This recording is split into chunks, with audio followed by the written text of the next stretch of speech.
Voilà. Chers frères et sœurs, chers téléspectateurs, euh, la loi des dieux est immuable. Et je voudrais dire comment pourrait-il en être autrement. Je rappelle que les adventistes sincères conservèrent après le désappointement l'assurance que le Seigneur les avait dirigés. Ils attendirent les directives divines en récompense de l'exercice de leur foi. Et ils découvrirent, en suivant par la foi le Seigneur dans le sanctuaire, que le changement survenu dans ses fonctions sacerdotales. Ils découvrirent que le souverain sacrificateur était entré dans une phase nouvelle de son ministère et le contemplèrent alors devant l'arche de Dieu. Ils contemplèrent les mérites, présentant donc les mérites de son sang en faveur des pécheurs repentants.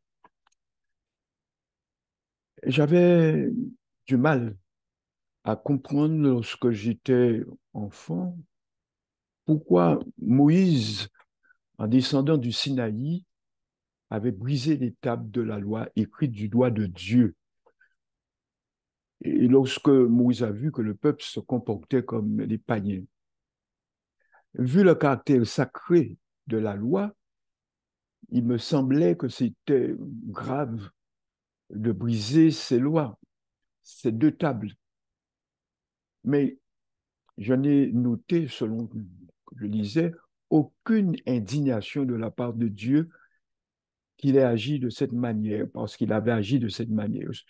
Ce geste indiquait que le peuple avait violé son alliance. D'emblée, Dieu avait dit à son peuple, reste longtemps pour moi, ne te livre pas à la prostitution, ne sois à aucun homme, et je serai de même envers toi. Et sur la montagne du Sinaï, Moïse avait reçu les directives concernant la construction d'un sanctuaire dans lequel la divine présence se manifesterait. Il serait avec le peuple d'Israël. Il habiterait au milieu d'eux. Et pour la deuxième fois, dans, dans, ce, dans, cette, bon, dans la présentation des 10 commandements, l'obligation du jour du repos est rappelée. Et le Seigneur dit ce serait pour, entre les enfants d'Israël et lui un signe d'alliance à perpétuité. Le cœur des 10 commandements, c'est donc le sabbat.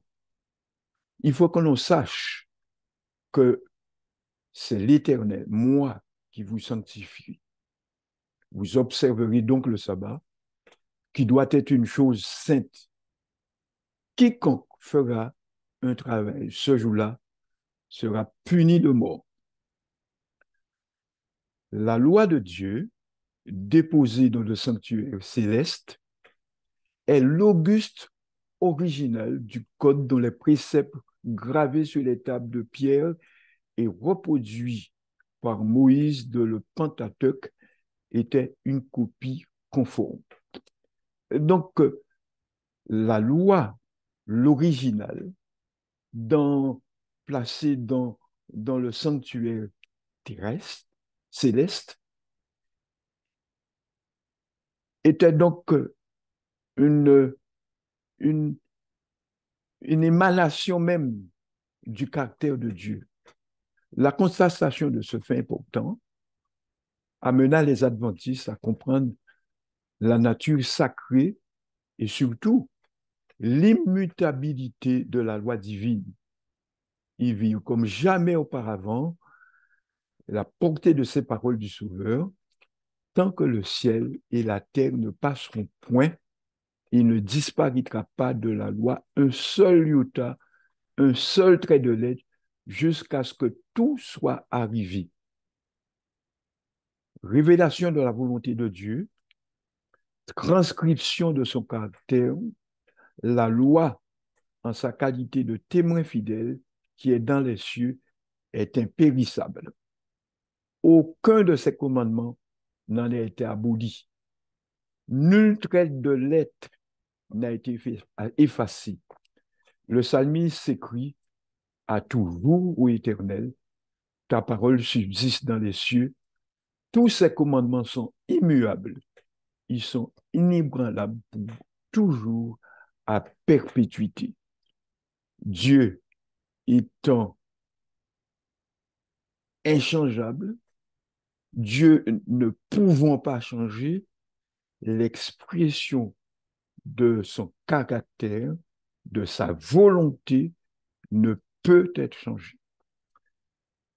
Les ordres concernant l'érection du sanctuaire étant récents, le peuple d'Israël au Sinaï aurait pu conclure que la construction du lieu de culte étant pressante et qu'il était donc permis de travailler le jour du sabbat. Mais c'est pour prévenir cette erreur que l'avertissement était donné. Quiconque fera un travail ce jour-là sera puni de mort. La sainteté et l'urgence même de cette entreprise ne pouvaient justifier la violation du jour, le jour consacré à l'Éternel. Lorsque les croyants suivirent dans son temple le Seigneur, ils eurent une nouvelle perception du travail qu'accomplissait le souverain sacrificateur. Il est pour toujours selon l'ordre de Melchisédek. Et c'est à propos de son travail dans le lieu qu'ils découvrirent l'importance des 10 commandements et surtout du sabbat. Y compris que, selon Apocalypse 11, verset 18, les nations étaient irritées, que la colère de Dieu longtemps retenue devait se manifester et que le temps était venu pour lui de juger les morts et ensuite de récompenser les serviteurs et les prophètes, ceux qui craignent son nom, les petits et les grands, et de détruire ceux qui détruisent la terre. Doté d'une clairvoyance spirituelle parce qu'il cherchait ardemment la vérité, nous savons que quiconque, sinon écrit, quiconque cherche trouve, et l'on ouvre à celui qui frappe. Donc, il peut voir, parce qu'il cherchait ce qui se passait au-delà du voile et contempler le Christ dans son intercession. Apocalypse 11, verset 19, le temple de Dieu dans le ciel fut ouvert et l'arche de son alliance apparut dans son temple. Cette vision montre simplement qu'ils avaient compris que les hommes seraient jugés par rapport à leur attitude devant la loi de Dieu. Rappelons que cette loi, l'original, était placée dans l'endroit le plus profond du sanctuaire et signifiait la présence même de Dieu.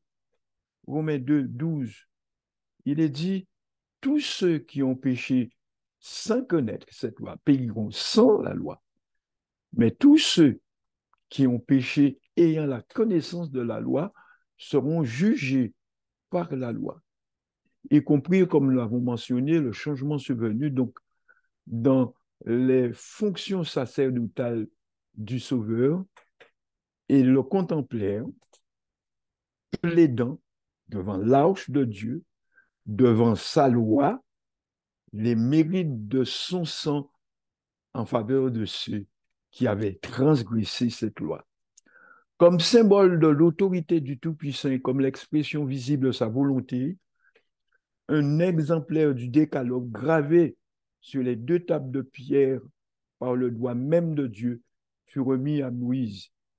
Et celles-ci furent, en leur temps, déposées dans le sanctuaire céleste qui devant le sein visible de l'adoration de l'Éternel.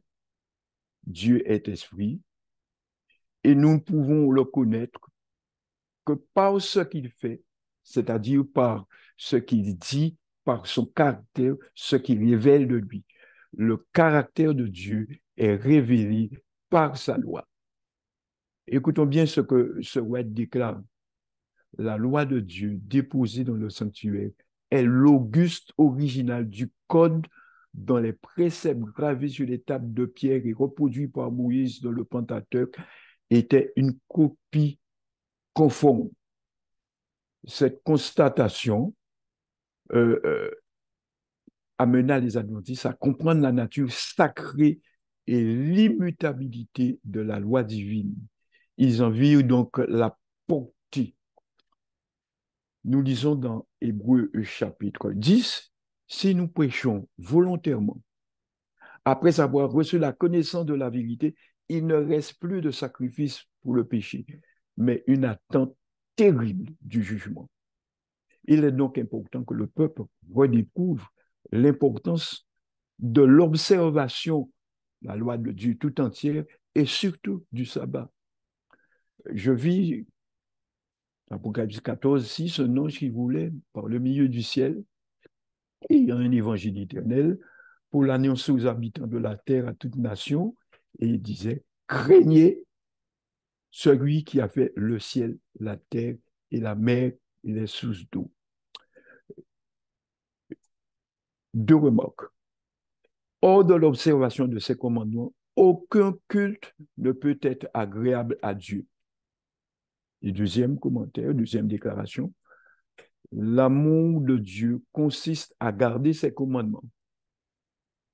Si quelqu'un détourne l'oreille pour ne pas écouter la loi, sa prière même est une abomination. Quel commentaire pouvons-nous faire de ces deux déclarations? Premièrement, Dieu ne veut pas qu'on l'adore sans qu'on ait de sérieuses raisons pour le faire. Lorsque nous avons ces raisons en tête, nous l'adorons en esprit et en vérité. Si notre compréhension et notre intelligence ne participent pas à notre adoration, mais qu'elle est mécanique, cette adoration est fausse. Nous l'adorons par crainte ou soit nous l'adorons par intérêt. Les commandements de Dieu nous donnent de sérieuses raisons pour l'adorer. Alors, nous l'adorons quand nous avons en pensée qu'il a fait le ciel, la terre, les sources d'eau. Il nous a fait. Deuxièmement, il nous a fait avec sagesse et amour. Et tout ce qu'il fait porte la signature de son amour. Il nous aime. Nous l'adorons parce que c'est un Dieu miséricordieux, lent à la colère, riche en bonté. C'est ce qui s'est révélé dans sa loi. Nous savons qu'il ne garde pas sa colère sans cesse. Et c'est pour cette raison qu'il nous a rachetés. Il est un Dieu miséricordieux.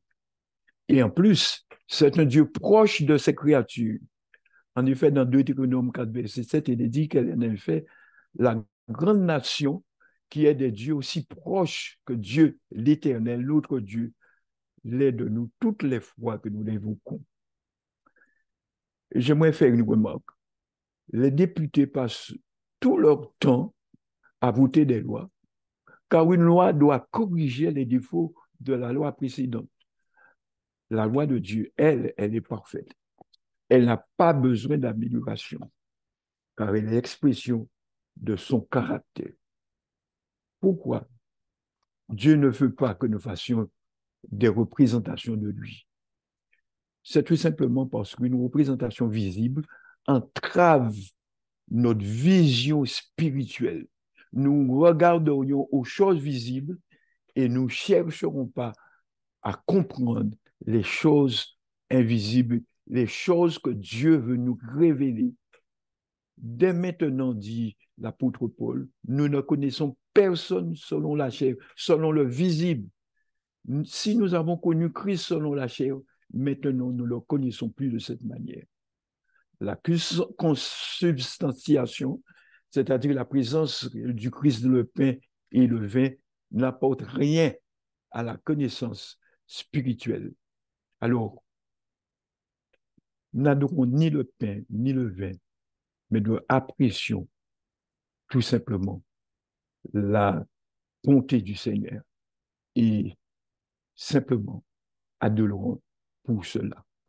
Notre prière ce matin, ceci, Seigneur, aide-moi, aide-nous à servir ta loi dans notre cœur afin de ne pas pécher, afin que nous ne voûterons pas dans le péché. Seigneur, sois avec chacun d'entre nous et donne-nous un cœur beaucoup plus disposé à accomplir ta volonté. Amen. Amen. Amen. Gloire à Dieu qui patiemment nous communique les vérités pour notre temps et nous accompagne dans ses études. Passons une bonne journée sous le regard de Dieu et à demain pour notre prochain rendez-vous matinal. Bienvenue à l'équipe suivante qui va prendre